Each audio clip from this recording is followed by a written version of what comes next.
नमस्कार दोस्तों। वैसे तो YouTube पर चुनाव का दौर जब आता है तो बहुत सारे वीडियो बनने शुरू हो जाते हैं, बहुत सारे चैनल्स शुरू हो जाते हैं। लेकिन क्या आपने कभी गौर किया है कि इन चैनल्स में से जिस तरह की वीडियो आप देखना चाहते हैं वो कितने लोग दिखा पा रहे हैं? अब देखिए, उत्तर प्रदेश का सबसे बड़ा चुनाव होगा अगले साल की शुरुआत में, उस पर बहुत सारे वीडियो बन रहे हैं। लेकिन मणिपुर, उत्तराखंड, गोवा, इन छोटे स्टेट्स के बारे में कोई वीडियो नहीं बना रहा है। सबका फोकस उत्तर प्रदेश पर है।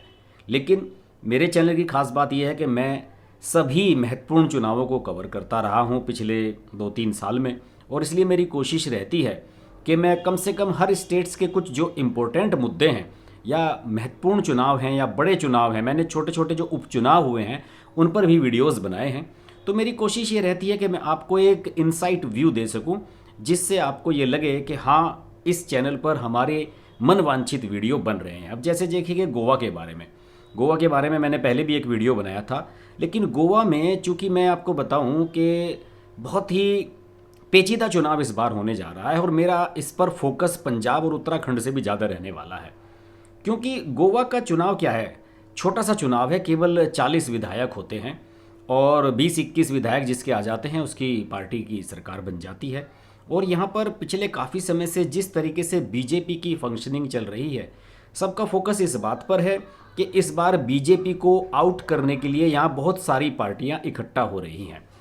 कांग्रेस पहले से ही यहाँ प्रतिद्वंदी है ही, लेकिन तृणमूल कांग्रेस, आम आदमी पार्टी, ये सब भी घुसे चले जा रहे हैं। और इसकी वजह से बीजेपी के जो अंदरूनी हालात हैं वो भी बड़े दिलचस्प और बड़े चुनौतीपूर्ण होते जा रहे हैं। आपको याद होगा कि 2017 में जब चुनाव हुआ था तो उस समय मुख्यमंत्री कौन थे? उस समय मुख्यमंत्री थे लक्ष्मीकांत पार्सेकर। लक्ष्मीकांत पार्सेकर मुख्यमंत्री रहते हुए अपना चुनाव हार गए थे 7,000 वोट से, और इसी वजह से वो मुख्यमंत्री नहीं बन पाए थे और प्रमोद सावंत को मुख्यमंत्री बनाया गया था, जो अभी भी वर्तमान में भी सीएम है। अभी कुछ समय पहले चर्चा आई थी कि प्रमोद सावंत को हटाया जा रहा है, लेकिन हाईकमान ने सोचा कि चुनाव से ठीक पहले ये पंगा लेना ठीक नहीं है। जो प्रयोग उत्तराखंड में हुआ यहाँ प्रयोग न किया जाए, और प्रमोद सावंत के नेतृत्व में ही चुनाव लड़ने का फैसला पार्टी ने अब किया है। पिछली बार जब चुनाव हुए थे तो फरवरी महीने में हुए थे। 4 फरवरी 2017 में यहाँ का नतीजा आया था, और कांग्रेस को यहाँ 17 सीट मिली थी और बीजेपी को 13 सीट मिली थी। बीजेपी की 8 सीटें कम हुई थी, 21 से 13 पर आ गए थे, और कांग्रेस को 8 सीटों का फायदा हुआ था। तो ऐसी स्थिति में सरकार तो यहाँ कांग्रेस की बननी चाहिए थी, लेकिन बीजेपी ने यहाँ पर अपनी सरकार बनाने में सफलता हासिल की थी और प्रमोद सावंत को यहाँ पर चीफ मिनिस्टर बनाया गया था। और आपको यहाँ भी ये बता दूँ, लक्ष्मीकांत पार्सेकर के बारे में आज खास बताना जा रहा हूँ आपको। लक्ष्मीकांत पार्सेकर 2014 में उस समय यहाँ के चीफ मिनिस्टर बनाए गए थे जब मनोहर पर्रिकर को ले लिया गया था केंद्र में। नरेंद्र मोदी पीएम बने थे और रक्षा मंत्री के रूप में मनोहर पर्रिकर को यहाँ के सीएम पद से हटाकर केंद्र में लाया गया था। तो उसके बाद 2014 में सीएम बनाए गए थे लक्ष्मीकांत पार्सेकर। लेकिन लक्ष्मीकांत पार्सेकर अपना चुनाव हार गए, और लक्ष्मीकांत पार्सेकर चुनाव लड़ते हैं मांड्रेम विधानसभा सीट से, जो यहाँ की मांड्रेम विधानसभा सीट है, और उन्हें चुनाव हराया था कांग्रेस के दयानंद सोपते ने। दयानंद सोपते ने उन्हें चुनाव हराया, और उसके बाद एक बड़ा दिलचस्प यहाँ पर बदलाव हुआ। दयानंद सोपते ने 1 साल के बाद बीजेपी ज्वाइन कर ली। आपको याद होगा कि बीजेपी ने यहाँ पर अपने 13 ही विधायक थे, लेकिन कांग्रेस में जिस तरीके से उन्होंने तोड़फोड़ की थी, आज की तारीख में अगर इस समय की बात करूं तो बीजेपी के यहाँ 13 से 27 विधायक हो चुके हैं, यानी कि एब्सोल्यूट मेजोरिटी के साथ यहाँ बीजेपी की सरकार चल रही है। तो कांग्रेस के बहुत सारे विधायक टूट कर आए थे बीजेपी में, और उन्हीं में से एक थे दयानंद सोपते। अब सबसे बड़ी चुनौती क्या है? सबसे बड़ी चुनौती ये है कि चूंकि लक्ष्मीकांत पार्सेकर पिछली बार मांड्रेम से चुनाव लड़े थे, तो वो इस बार फिर चुनाव लड़ना चाह रहे हैं। लेकिन दयानंद सोपते जो विधायक हैं वर्तमान में, उनका कहना है कि चुनाव तो मैं ही लड़ूंगा क्योंकि मैं यहाँ सिटिंग एमएलए हूँ।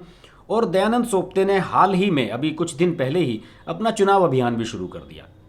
उन्होंने अभियान शुरू कर दिया, कैंपेन शुरू कर दिए, अपने क्षेत्र में पोस्टर लगवाने शुरू कर दिए, और ये दिखाने की कोशिश की कि चुनाव मैं लड़ूंगा, यहाँ से लक्ष्मीकांत पार्सेकर नहीं लड़ेंगे।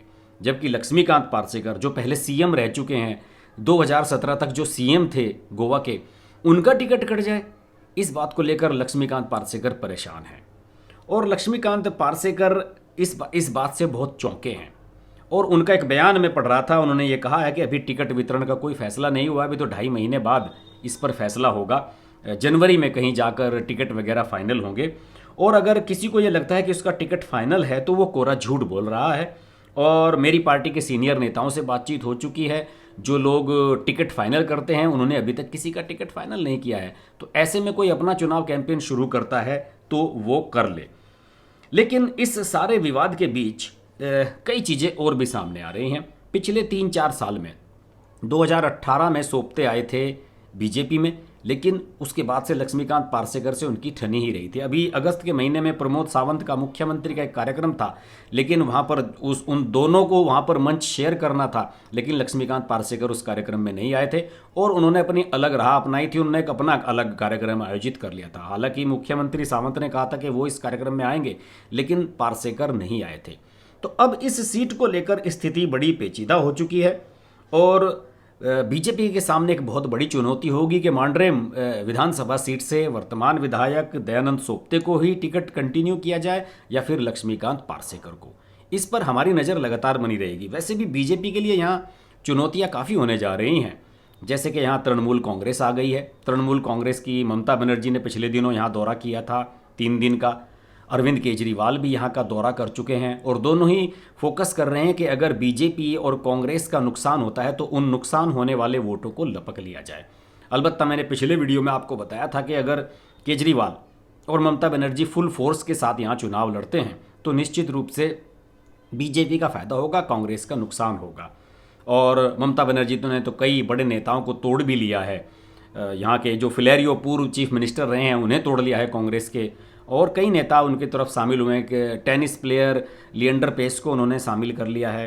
अरविंद केजरीवाल भी कुछ नेताओं को तोड़ने की कोशिश कर रहे हैं। लेकिन ऐसी स्थिति में सबसे बड़ी चुनौती यहाँ बीजेपी के सामने ही है कि वो अपना टिकट वितरण किस तरीके से बेहतर तरीके से करे और बढ़िया परिणामों के साथ सामने आए।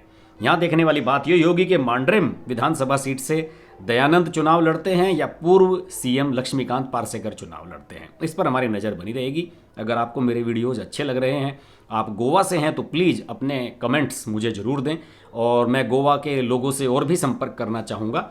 और आप अपनी जानकारी भी मेरे साथ शेयर कर सकते हैं। आप गोवा के बारे में किस तरह के वीडियोज़ मुझसे देखना चाहते हैं ये ज़रूर कमेंट बॉक्स के माध्यम से बताएं। कोई खास जानकारी देनी है तो मुझे ईमेल कर सकते हैं। सारी डिटेल्स मेरी नीचे डिस्क्रिप्शन में दी हुई है। और अगर आपको मेरा ये चैनल अच्छा लगता है तो प्लीज़ इसको लाइक कर लें, सब्सक्राइब कर लें, वीडियो को शेयर करें और जुड़े रहें मेरे साथ। नमस्कार।